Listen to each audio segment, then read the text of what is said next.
Пане президенте, вітаємо.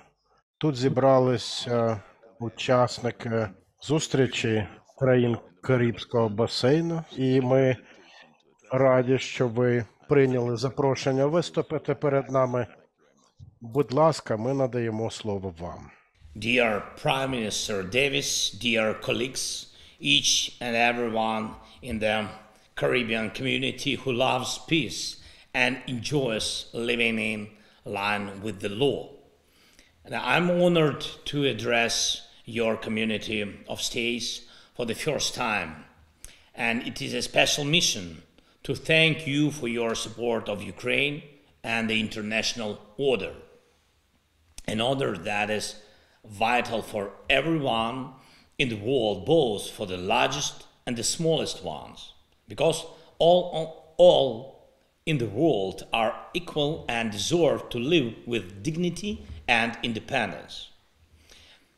Ladies and gentlemen, the modern world is always on the edge between the force and the law. The force, like in the old days of inhuman invaders, and the law to maintain freedom and security for everyone. Whatever part of the world you take, anywhere it is noticeable.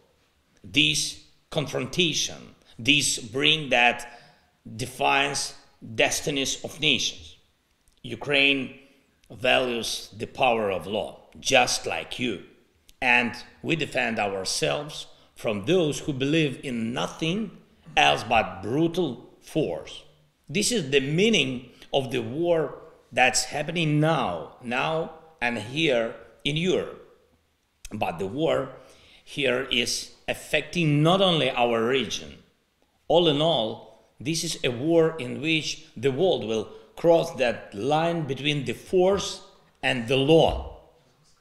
Ukraine is fighting to make the law to prevail, the UN Charter to prevail, the international conventions and treaties to be effective, so that everyone in the world has guarantees that no crime of aggression will be committed against him.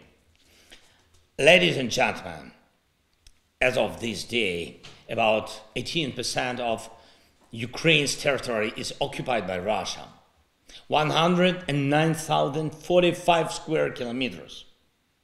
Is normal life possible there on that part of our land? No, it is not. Human life is worthless there.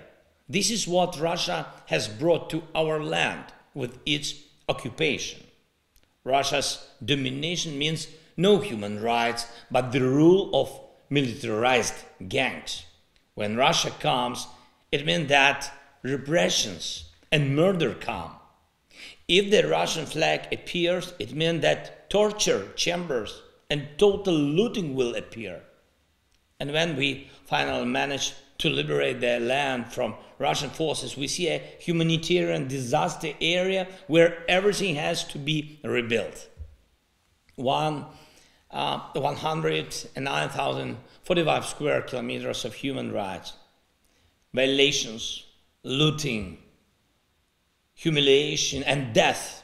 This is the reason why we are fighting so hard to drive Russia out of our land. This is the reason why we are trying so hard to restore the power of international law. This is the reason why it was Ukraine who proposed the peace formula that can end this war and restore everything destroyed by the Russian aggression. Our formula covers all aspects of damages, from damage to the international law to environmental harm.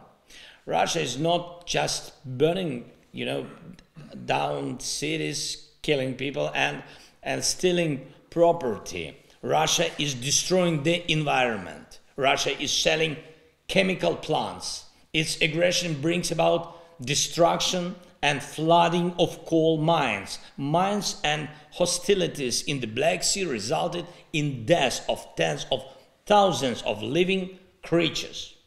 All these damages are to be fixed by our peace formula. And I know that Russian propaganda and in your region in particular draws a completely different picture of what is happening on our land and in Europe. But I warn you that if Russia, God forbid, is successful in any way, the balance in the world will change. Not in favor of law, but in favor of violence. The aggressor must always lose. The law must always prevail. The truth must always spread throughout the world, and every state in the world, big or small, should have the right to its independence and to the respect of all others for this independence. These are the principles of Ukraine. These, I know, are your principles, and I thank you for being on the side of the law, and I thank you for your efforts to bring stability to your region and the world. But real stability is possible only when we all together protect the world from state thuggery.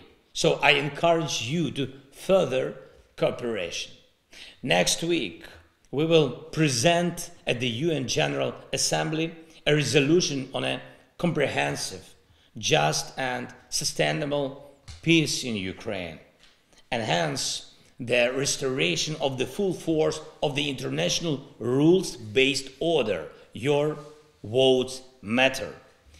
I have presented the peace formula, and your leadership can help to implement it. And of course, I invite you all to visit Ukraine. Peace is a value that must be carried forth together. Thank you for your attention, and I wish you a lasting peace. Slava Ukraini!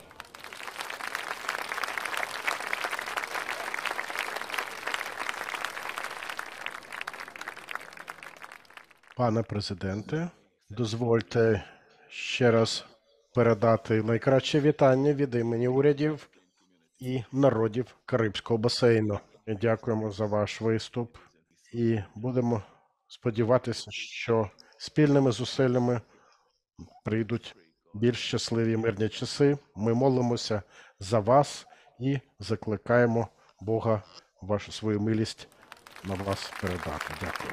Thank you so much, Prime Minister. Thank you. Wish you peace. All the best.